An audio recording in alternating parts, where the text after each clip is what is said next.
მოგესალმებით მეგობრებო. დღეს მინდა შემოგთავაზოთ ნიგვზიანი ხარჩო საქონლის ხორცით. ვინც არ იცის და გონია, რომ ძალიან რთული მოსამზადებელია, ძალიან ცდებით. მომყევით და ერთად მოვამზადოთ.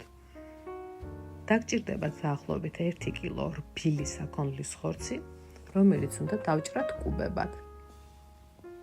კარგად გავრეცხოთ. ერთხელ წამოვადუღოთ, გადაუღვაროთ. პირველი ნახარში გავრეცხოთ და დავდგათ ისევ მოსახარშად. მოხარშვის შემდეგ გადავწუროთ ნახარში წმენი და შევინახოთ. კარაქში შევბრაწოთ 1 მოზრდილი თავი წვრილად დაჭრილი ხახვი. 2 კბილ ნიორთან ერთად.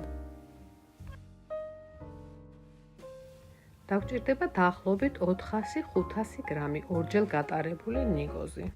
დავაყაროთ სუნელები, უცხოსუნელი, ქინძი და ყვითელი ყვავილი თითო ჩაის კოვზი, წიწაკა გემოვნებით, მოხრაკულ ხავს დავამატოთ მოხარშული ხორცი, კარგად შევბრაწოთ და დავამატოთ ტომატის წვენი დაახლოებით 200 გრამი. კარგად რომ ადუღდება, დავამატოთ ნიგვზის და სუნელების მასა. დავამატოთ ხორცის ნახარში, იმდენი, რომ ძალიან არ გაგვითხელდეს. ხარჩოსისკე თქვენს გემოვნებაზეა დამოკიდებული.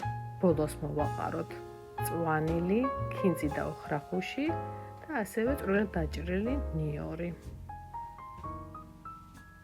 მარილი გემოვნებით. ერთხელ წამოვადუღოთ და უგემრიელესი ხარჩო მზად არის.